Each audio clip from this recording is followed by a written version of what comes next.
এই যে দুর্ভাগ্যজনক পরিণতি, এই পরিণতি কিন্তু শুধু জামাতকে শেষ করে নাই, এই পরিণতি শুধু আমাদের 13 জন ভাইকে হত্যা করে নাই, এই পরিণতি আমাদেরকে 15 বছর বাংলাদেশকে একটা কারাগারে পরিণত করেছে।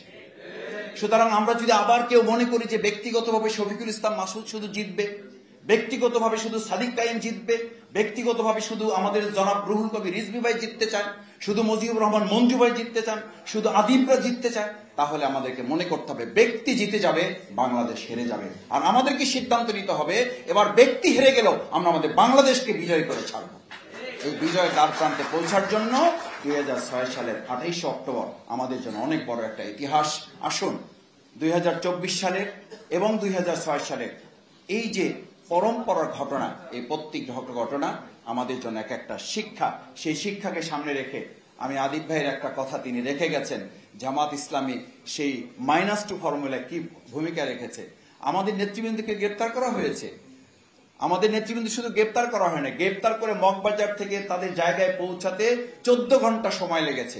রাজপথে মানুষ নেমে এসেছিল, পুলিশ বারবার বলছিল যে আমাদেরকে যদি ফায়ার করতে হয় আমরা ফায়ার করব, কিন্তু আপনারা সহযোগিতা করেন।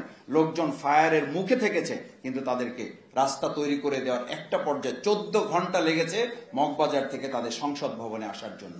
সুতরাং এই পরিস্থিতির মুখে জামাত ইসলামীকে সেদিন পড়তে হয়েছে।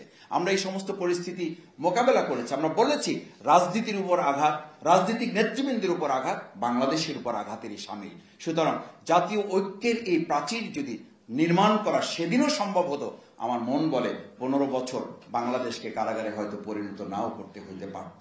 আবার যদি আজকে আমরা কোনো কারণে আমাদের মধ্যে বিভেদের রাজনীতি ছড়ায়, আবার যদি বিভেদের বিষ বাষ্প আমাদের মধ্যে ছড়ায়, আবার যদি সেই আওয়ামী লীগের ফেসিবাদের বক্তব্য, তাদের কথন, তাদের সেই শিখানো বলি যদি আবার আমাদের কারো মুখ থেকে বের হয়, তাহলে আমার মনে হয় শুধু 15 বছর না, আবার আমাদেরকে 50 বছরের জন্য এই বাংলাদেশের এক বিরাট ইতিহাসের করাল গ্রাসে আমাদেরকে পড়তে হতে পারে।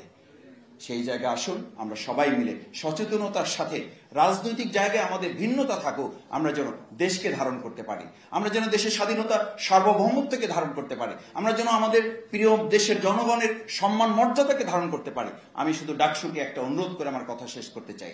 ডাকসুর প্রতি এই ছাত্র জনতার, এই শিক্ষার্থীদের যে বিরাট আস্থা এবং ভালোবাসার এক বিরাট অভূতপূর্ব সাড়া আপনাদেরকে দিয়েছে, সাদিক কায়েমদেরকে দিয়েছে, এই জন্য দিয়েছে আপনারা অন্যায়ের বিরুদ্ধে মাথা উঁচু করে থাকবেন। 2006 সালে 28 অক্টোবর এই ঢাকা বিশ্ববিদ্যালয় থেকেও শিক্ষার্থীরা সেদিন পল্টনে গিয়ে কিন্তু মাথা উঁচু করে দাঁড়িয়েছিল। আপনারা কোনো অন্যায়কারীর কাছে মাথা নত করে ঢাকা বিশ্ববিদ্যালয়ের শিক্ষার্থীদের দেওয়া সমর্থনকে আপনারা অপমান করবেন না, কোন অন্যায়ের কাছে আপনারা মাথা নত করবেন না। আমি দেখতে পাচ্ছি যখনই কোনো ভালো কাজ এই ডাকসু করার উদ্যোগ নিচ্ছে, ডানে বামে থেকে কেউ কেউ শেয়ালের মতো হুক্কা হুয়া তুলে এই ভালো কাজগুলোকে আড়াল করার চেষ্টা করছেন। আমি বিশ্বাস করি শিক্ষার্থীরা সেদিন ডাকসু নির্বাচনে যেমন শিশারলা প্রাচীর করে তুলে অন্যায়ের বিরুদ্ধে দাঁড়িয়েছিল, প্রত্যেকটি অন্যায়ের বিরুদ্ধে এই বিশ্ববিদ্যালয়ের শিক্ষার্থীরা দাঁড়িয়ে থেকে প্রত্যেকটা ন্যায়ের মানদণ্ড হিসাবে, প্ল্যাটফর্ম হিসাবে, একটা প্ল্যান ভূমি হিসাবে এই ঢাকা বিশ্ববিদ্যালয় বাংলাদেশের জন্য মাইল ফলক হবে।